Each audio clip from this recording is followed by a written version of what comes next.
the Executive Director of the Community Empowerment for Progress Organization Edmund Yakani Respond to the call for the total lockdown made by the Minister of Health in the country. Speaking in a press conference, Edmund Yakani said the total lockdown should be innovative lockdown, at least for 14 days. Edmund called on the government to provide food for the people who is depending on day-to-day income to earn their living. He appealed to the government to coordinate with the Chamber of Commerce to provide mobile markets in the areas around the country in order for the citizen to have access to buy food items to implement the total lockdown. Thank you very much. My name is Edmund Yakani, Executive Director of Community Empowerment for Progress Organization. This particular press briefing that I tend to take today as an organization was mainly as a response to three things that we need to respond to: the call for total lockdown, and then also the role that police are going to enforce social distancing, and also the issue associated with the harassment of medical doctors when they are tracing down contacts in residential areas. These are the three issues raised. As a SEPA First, we are one of the organizations that right from day one, we have been calling on the government to take the approach of total lockdown when we don't have this high number of COVID-19 cases. And in the middle, we are aware that our government came with preventive measures, then the government eased the preventive measures, which we as an organization also we are not happy with, and we call upon the government to review the ease of the preventive measures. For instance, issues associated with easing public gathering in bars, easing public gathering in the streets, and still seeing tea places and streets are working. That have contributed, or we believe that have contributed to the sharp increase right now in the case of COVID-19. And also been calling government for several times that please take the approach of disinfection of public places so that we can control the spread of the virus. The disinfection has not been taken up. Now, as we have lobbied, we are part of the lobby group that push the ministry to consider total lockdown for the current situation where we have a sharp increase. But the total lockdown that we are talking about, which was already requested by the minister to His Excellency the President, we need an innovative total lockdown. Why I use the word innovative? Because there are matters of food security to some class of citizens. And I believe that South Sudan, over 50% of the population live on daily income to earn their living. So by the word innovative, we mean, yes, we support the concept of total lockdown, and we appreciate that it's an idea that we have talked about several times. Now the government is taking over. At least in this total lockdown, to improve issues related to food security, we are asking the government to coordinate with the Chamber of Traders for traders to have the sense of mobile distribution of food, where I can sit in my house as Edmond, I can call a trader, the trader can deliver to me the kilo of sugar. And when the traders deliver the kilo of sugar, we have a proper social distancing activities. And we have seen this being used in some capitals. Because we are worried that the capacity of the government to provide food to all citizens, including the vulnerable population, is not there. So the best way is that let's go for total lockdown in order to control the spread of disease, but also let's go for an innovative one where traders are given chance to cooperate with telecom companies, to have mobile numbers, even apps that I can request kilo of sugar in my house, and the trader can deliver to me, to my house, a kilo of sugar that is there. But one thing that also feel in this total lockdown, movement of citizens should be completely freeze. Movement between Juba to states and within the states, and even between Juba outside should be freeze. The other thing we say, innovative total lockdown, we don't want a total lockdown that will take long period. As I said, the capacity of the government to provide food is a bit challenging. We appreciate that the minister is calling between 2 to 3 weeks total lockdown. But if we can take a 2 weeks, 14 days total lockdown, where the medical team is empowered financially to seize the spread of the disease, because we are aware that the task force have divided Juba into zones, but this division of Juba into zones were not being effective. Simply some financial constraint to the medical team. So we're asking the medical team, take 14 days of intensive screening of the population in Juba, increase voluntary tests in Juba so that we can know where are the hot zones, where is the spread. And also in this total lockdown, try to discourage the question of people are quarantined at home, what we call the home-based quarantine. The home-based quarantine have contributed to the sharp increase in the spread of disease. Those are the things that we want to speak to. With regard to the role of the police, as a SEPA, we appreciate, because we advocated for it, that we need to see police playing a role in enforcing social distancing. Why we need that? Because, one, Shops are supposed to have all the possible preventive requirements to prevent citizen spread. For example, shops are supposed to create a distance by tying a rope within the shop so that when you enter the shop, you don't come into direct contact with the trader. 2, shops are supposed to have washing equipments at the entry to the shop, and they have to make sure that any client coming to the shop is wearing a face mask. The shops are not doing that. Still we have tea places working. Still we have shisha working. The bars are working. And that's why we're saying, if we say innovate total lockdown, that places like bars need to be shut down immediately as an immediate call. And shops have to make sure that if the total lockdown is not there, shops must enforce the preventive measures. The only way that can happen is that when police are deployed to markets.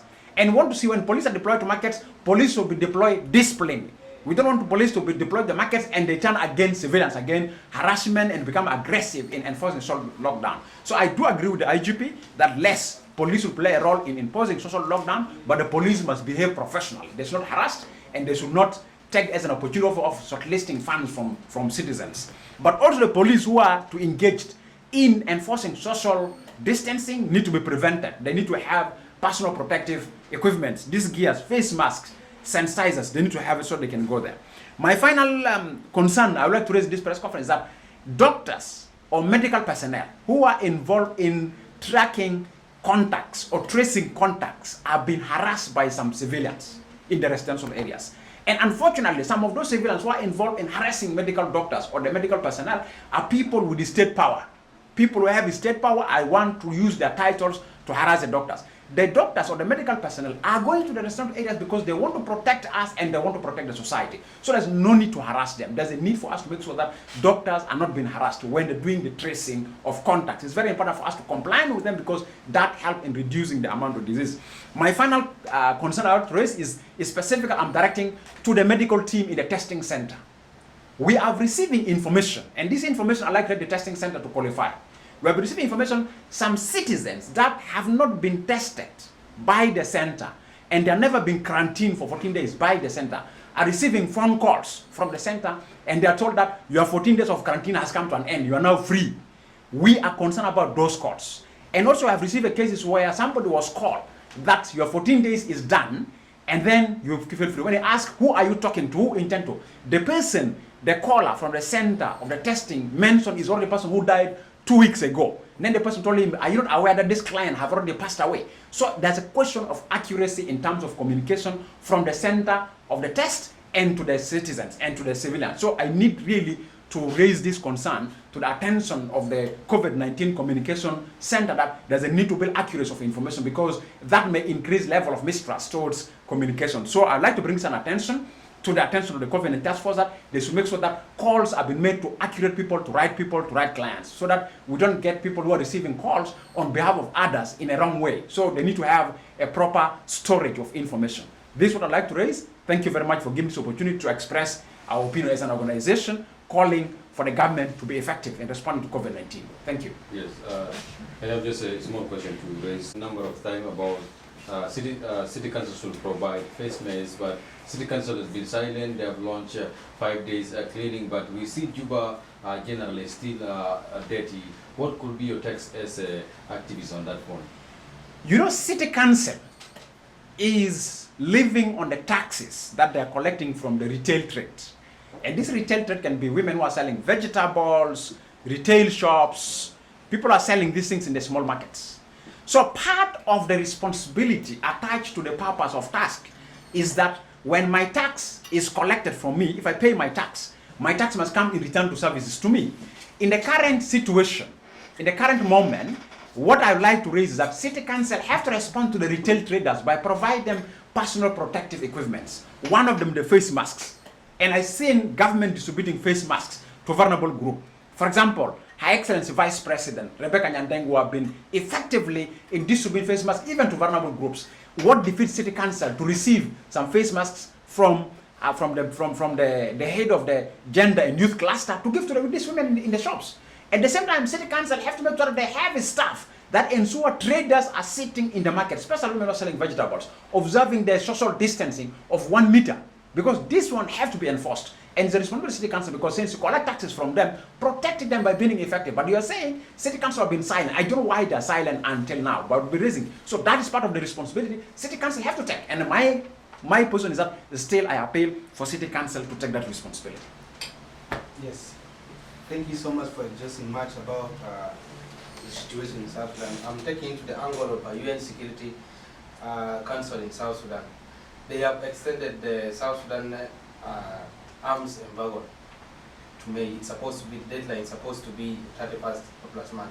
So as civil society activists, what could be your takes over this one? My take is that first, as a state, as a member of UN, we have all the requirement under the UN Charter to adhere to the global principle of safety and protection. That's one thing that I like to say, and global peace. So being a member of UN as South Sudan, UN Security Council have all the legitimacy to tell us what to do under the UN Charter in terms of making sure that safety and protection of civilians are very important. So there's the following factors that makes me to support why the arms embargo should be extended. One, you have seen the situation going on in the sites of de facto Yei River State. What's going on in Lanya, in Morobo, in Yei. Recently, it have already expanded to Western Mundri. It's happening also in Western Mundri. A clash is either between the government forces and the NAS, or government forces, or IO and NAS. And we have been seeing also incidents of assassinations of security officers within same one party. That's going on. You have seen all this, what's happening with the cattle rates that are going in the country, that we are now losing number of civilians due to armed cattle raiding that is happening in the region of Baragazal. And we have lost millions and thousands of lives around that. So the flow of arms and the misuse of arms in South Sudan is claiming lives in big number.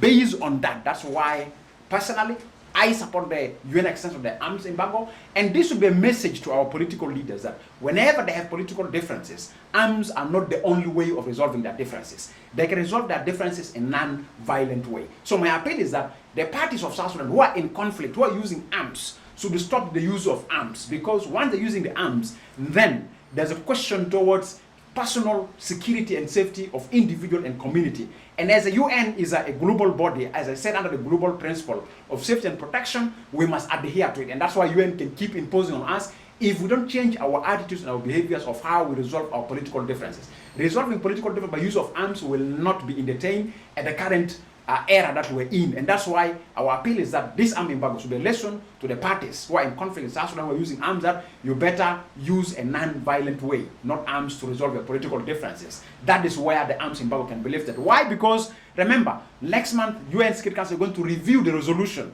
that has raised to the arms embargo. If we're able to change our behaviors right now before the review of the resolution, then the resolution outcome will be positive to our side in the sense of we have silenced guns, we have put guns down, and we're resolving our political differences in a non-violent way. And also we are committed to make sure that peace and stability prevail in our country, because our flag being in UN is not for free. It's attached with responsibility. And part of the responsibility that UN holding our flag in its headquarters, it have the chance to tell us that this is not the way you should behave in regard to safety and protection of your civilians under the global responsibility of safety and protection principle. And that's why for me is that government and parties should implement the agreement, put down guns, resolve their political differences in a non-violent way. The arms embargo, it will be lifted. Okay, I want to take you back to the issue of total lockdown in South Sudan. You have supported the idea of Ministry of Health, which is a good idea. And if we can remind ourselves, in the previous lockdown, the Ministry of Humanitarian Affairs and WFP promised to do door-to-door distribution of food to all the civilians, but that one has never happened. WFP and Ministry of Humanitarian Assistance said they only give food to the vulnerable group. What about those other people who depends on daily earning? How will they survive when this total lockdown has been imposed? And how, as a shepherd, are you going to follow up on that? One, the concept of the total lockdown is a concept that gives the state an opportunity to quickly seize the numbers or the approach where the COVID-19 virus is spreading. That's one thing that I like to mention. But as you said, when you go for total lockdown, that's why I was really raising a concern that the call by the Ministry of Health for total lockdown, it has to be in an innovative way. An innovative way in which sense? Because the word vulnerable, when you impose total lockdown, actually increase the layer of defining vulnerability. as you said, as I mentioned before, is that over 50% of population in Juba are living on daily income. We have quite a number of soldiers who are border riders. We have quite a number of civil servants who are border riders. We are aware civil servants have moved more than 1 month unpaid salaries, wherever in all sectors, where we know that.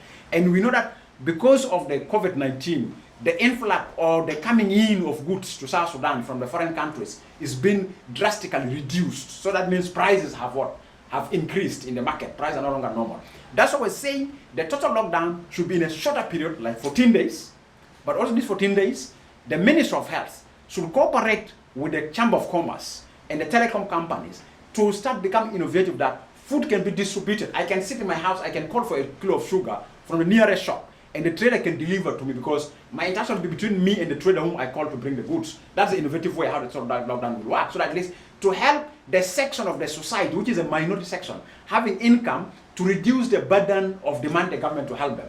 But the government must be ready in terms of total lockdown to ensure that the definition of vulnerability doesn't only end up with the children, with elderly women. This also takes into account people are living on daily income. They are part of the vulnerability. You might have seen what Her Excellency Vice President Rebecca did when she reached out to the residential area to give food for vulnerable group. You have seen how the numbers have increased. Everybody is vulnerable in regards to food and livelihood. So that's why the government need to sit down and make sure that when we go 14 days total lockdown, we either ease the access to food procedures, and that's, for example, I will tell you, open up shops in the residential areas where those shops have telephone numbers, then those numbers people can call from in-house and to buy. That one you can reduce the burden of population depending on the government to give food. But also government need to start putting a lot of money to provide in the 14 days at least food for the people who are living on daily income. That's very important. That's very important, especially as we know the problem of border. They're living on daily personal income. And then we have the number of porters that we have young population who are porters in Juba. Most of them, if you look them in the porter sector, most of them are young people. They're living on daily income with their families. So for me, government need to put money to provide a response of a quick food to the people in order to earn their living. Because and without total lockdown, we cannot control the spread of diseases. The virus will spread. But also, if we're going to lockdown, we need to be innovative, that we make sure we provide livelihood. And that's why the shorter the period, the easier government can provide food. Then, in regard to these empty promises that are coming from other actors, this is what we need to discourage. That before you make a promise, please make sure you are prepared to deliver, because you raise citizens' expectations. But also, as you raise citizen expectation, you have no explanation of why you are unable to meet citizen expectation. You raise citizens to become more stubborn to respond to the preventive measures. So right now, this call for lockdown, many will say, how is it going to be different from what I've seen in the past? And how committed are you different from what I've seen in the past? Because in the past you promised us, you have never done. And also, we have seen in the past that there's an attempt for distribution of food to the vulnerables. The distribution of food are not taking into account the preventive measures. People are crowded, people are competing, there's no systems. Children are vulnerable, women are vulnerable, and that means also the food disease is very high. But also we have had stories that food have been distributed in discriminative manner. That some people are discriminated to receive the food. So all these factors need to be taken into account by the government when we have a total lockdown and when the government is ready to pick up responsibility to provide an alternative livelihood to the citizen. And that's why we're saying 14 days is much more better with effectiveness, that you have proper prepared medical team to use the 14 days to control the spread of disease and map out hotspots. You have a food security team that can distribute food within the 14 days and to make sure that people are not out breaking into shops. Because otherwise, you may go for total lockdown and you may increase the level of crimes in Juba, as we are aware of the unknown gunman activities. So they may take advantage to loot. And also, if you go to lockdown, this lockdown must be attached by curfew, that at least you have a regular security forces making sure safety of civilians who are locked in their houses and are being taken into account, because otherwise criminals take the advantage to lockdown to start looting also. So these are all factors that the strategy of the total lockdown needs to take into account. So one thing I can raise as an answer to your question is that let the total lockdown not be only a statement. The total lockdown should be a strategy with a detailed action of how this strategy will be delivered within a shorter period of time. But otherwise, if it's just a statement, total lockdown, then the strategy will fail in it. Okay, there are reports from the Ministry of Health that the medical team who are working for coronavirus are experiencing resistance from the citizens whose samples are being collected for testing. When the results comes out and they are called that your result comes out positive, they normally refuse. And another thing is that people who are confirmed positive with mild symptoms are asked to remain at home. And these people, in several occasions, they have been seen mingling with the community. And the Ministry of Health said that is why the number has also risen. So as SEPO, as an activist, what kind of advice could you give to the Ministry of Health, as they also cry that they lack financial capacity to put some facilities where those who are positive can be admitted? My advice is that in terms of infrastructure, yes, we have terms of infrastructure, but do we have available infrastructure that can be converted into a quarantine site? One of the things, Freedom Hall. We can think about Freedom Hall to be converted, and we have seen some countries converting spaces like Freedom Hall into a quarantine center for minor or mild, what we call symptom cases, that you can easily recover them, they can go. We don't promote things like schools to be used as a facility because it's disturbing. We don't want them to attend with schools facilities. But there are other public facilities can be used for that. There's a spaces, open spaces, that we can put quick tents, that we can quarantine people in this tent with this simple case. We have seen in some countries as a best practice, that even football grounds were turned into a sites of quarantining tent are put. Of course, this is not for free. This requires finances. And that's what we're saying. We need to see transparency in the use of the money. Contributions are coming from IGAD, contributions are coming from AU. We have heard of Ministry of Finance and Central Bank are releasing money. Where are those money? What are those money used for? That's why we're concerned. And with that, any money associated with response to COVID-19 should not be responded as a transport allowances or as a per diems for people who are working around the task force. It should be gearing towards responding to the actual needs of why we need to do action to succeed in winning the war against the virus. But if we misdirect this money, then this is the situation we're in, the little resources we have. That's one thing I'd like to bring forward. One thing I'd like to bring forward is that the Ministry of Health need to discourage house quarantining strategy. Quarantining people in the house have contributed to this sharp increase. Why? Because South Sudanese ethics of social isolation is not something that we adhere to. We like to mingle in funerals, we like to mingle in tea places, and sometimes even if you say you are tested positive, your relatives want to visit in the house to come and see you, the positive case. Actually, your own relatives become now more interested to visit in the house because they want to see how positive you are. While they do not actually, their visit to you is exposing them to contract the disease. So why do you want to keep somebody in the house? Because anything strange in South Sudan family, it is a purpose of attention. So Edmund being positive, all Edmund's friends want to visit me in the house, and then relatives of my wife want to visit me in the house and to say, oh, sorry, you will recover. But otherwise, those visits, they are exposing themselves to contract the disease from me. So why do you keep them in the house? Take them to a site of isolation. So I completely discourage the idea of keeping any positive case in the house. So that's what I'm looking at. In terms of the harassment, my message to the civilians is that citizens, let's cooperate with the medical team. The medical team dedicate their life to save us and to save our society. Us being aggressive to the medical team is not healthy. It is against our safety and our protection from the threat of the COVID-19. So I will ask every citizen, we must cooperate with the medical team. Okay, as you say, we should go for total lockdown. The interstate travel should be also restricted. And now there are reports that the cattle keepers from Jongole State, specifically from Bor, are now migrating to Equatorial region because they have insecurity in their area. So how do you advise the government to impose this issue of moving from state to state in regards to the cattle keepers? One of the things that's why I like the approach of the IGP to stabilize or to establish at least a police force that will be entrusted to make sure that the preventive measures of COVID-19 are imposed.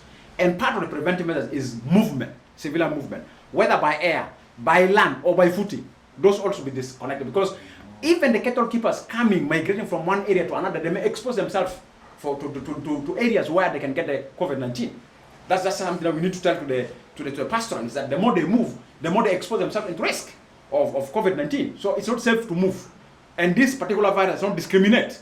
Doesn't know you are vulnerable, you are cattle raider, you don't have medical knowledge, or the COVID-19 does not discriminate. Anybody come to exposure. So police need to be entrusted that responsibility. And police should be entrusted when also we are able to finance police to enforce that. So that's why the idea of having a police force specialized for enforcement of preventive measures of COVID-19 is very important.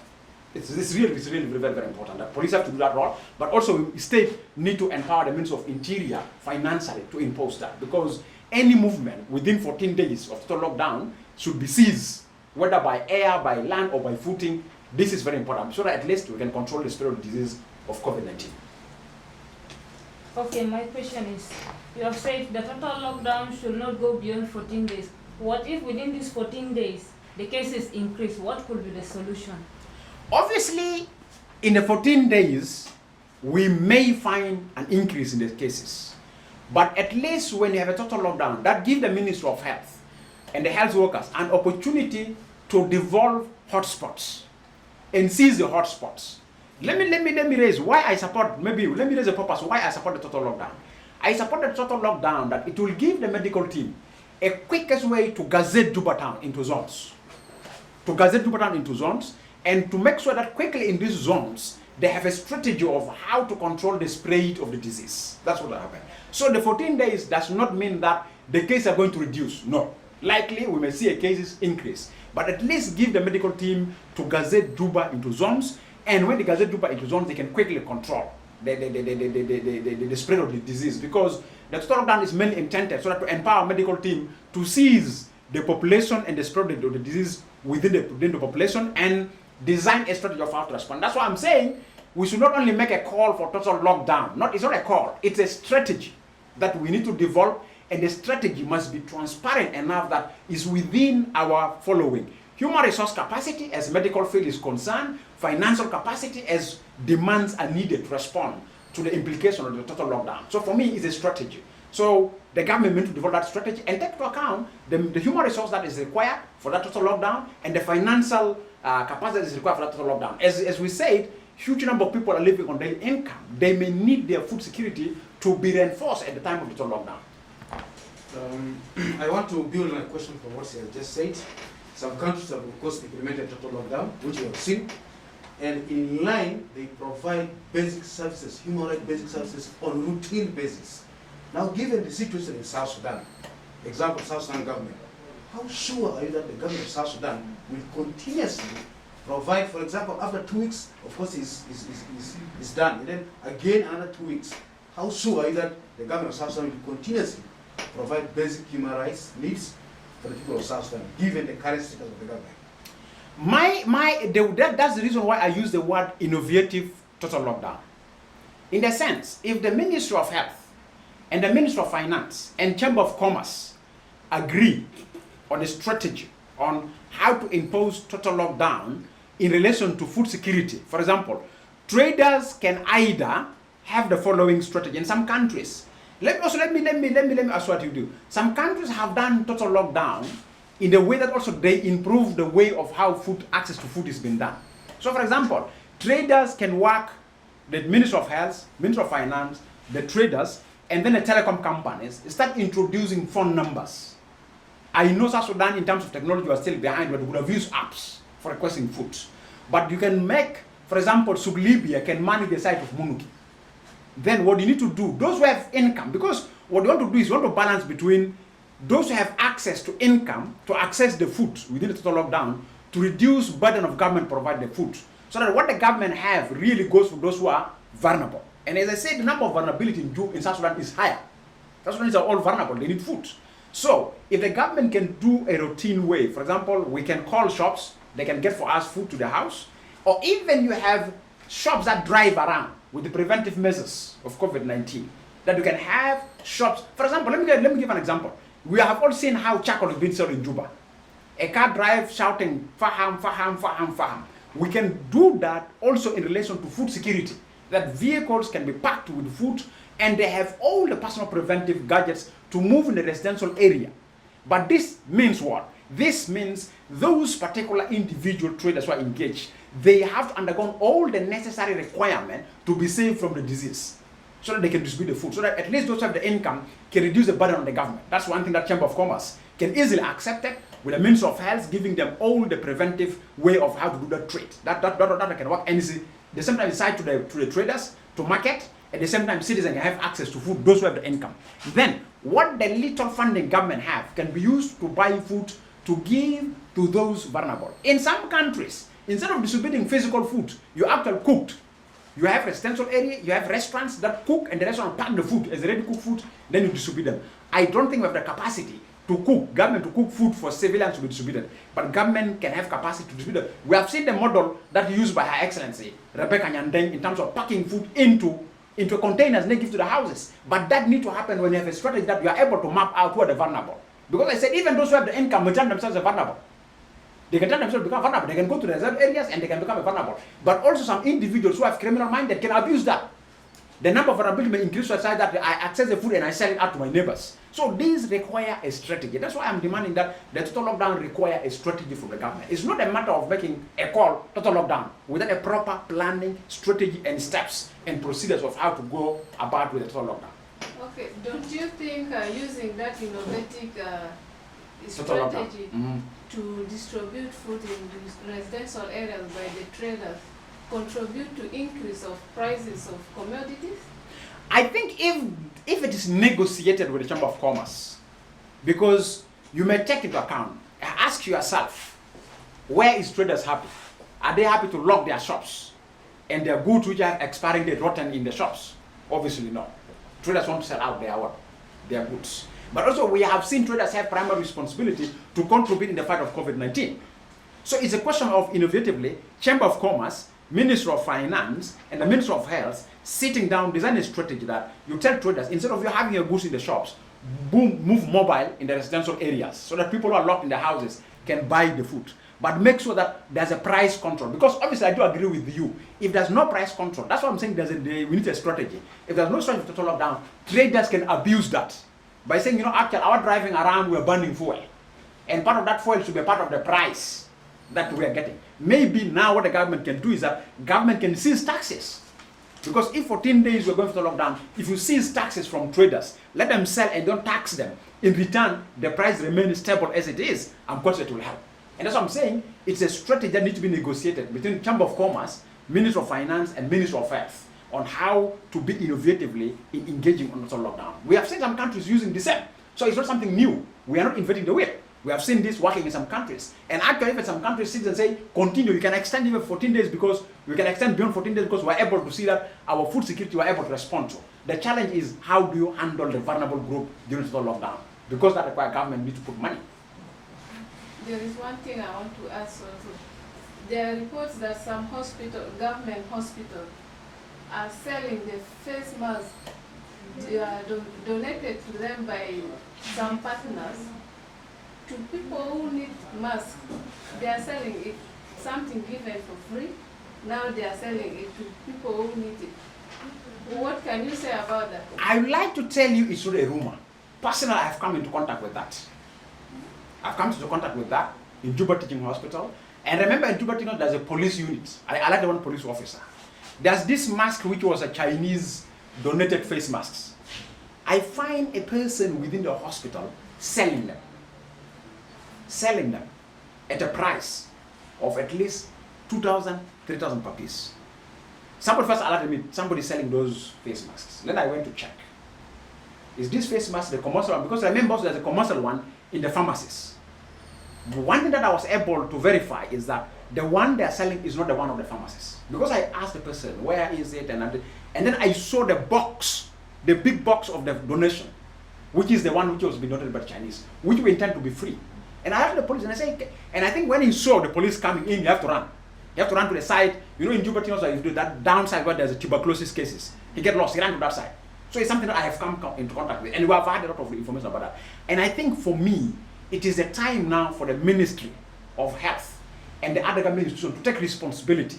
And let me tell you, it's not only the face mask being sold, even the donated food by Chinese to help the vulnerable groups in the COVID-19 is being sold in the market.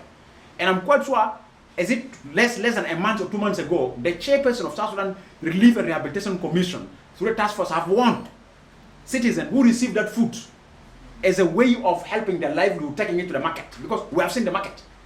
Food given to vulnerable groups, we have seen it in the market being sold. And the South Sudan Human Rights Commission have said they have seen it themselves and they want the citizens on that. So for me, it depends on the government strategy. How do we make sure what we intend to do is meeting its purposes? So food being given out, it's been taken to the market, face masks supposed to be given free, it's been sold, and we are also being disturbed that donations coming for COVID-19 are being used as a transport allowance or DSA than really buying food for the people who are going. So we were messing up, and that's why sometimes we get it in this very bad manner that way the cases are increasing. So we need to be responsible enough to make sure that if something is brought for its purposes, let's use for its intention. And that's why you can see we've been calling, please government show us transparency in the money you have received. We have made a call as civil society on that, and now we have seen ministers in the government joining us. The Minister of Public Human Resource, Joseph Bakasi Bakasoro, was asking he need to see transparent the use of the money to COVID-19. Because AU is donating, IGAD is donating, government is donating, but still we see Ministry of Health say financially we have constraint. We have seen private companies coming with huge donations, but still we have constraint. Please, transparency is needed on whatever we're doing in relation to COVID-19. Otherwise, it will turn to us negatively. You don't have it, you swallow a money of COVID-19, will attract you COVID-19. We need to stop that. Thanks. Okay, thanks. Maybe do you have anything to add on? I think I don't have no much. My main thing maybe I need to bring to attention is the death of the health workers. You are aware of that case already. One thing that I can share with you is that also as a concern, as a step we're raising, is that we are calling upon the government to prioritize safety of the health workers in the front line of the COVID-19. We have lost one health worker who have died because of COVID-19. This is very important that the health workers need to be taken into account, their safety, their protection, because already they are receiving the cases of getting infected. This is one thing. The other thing I want to raise is that in the testing center, there's a problem of oxygen management.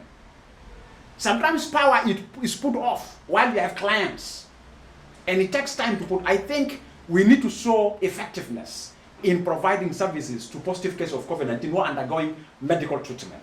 We must make sure that don't put the power off while you have clients that needs oxygen. And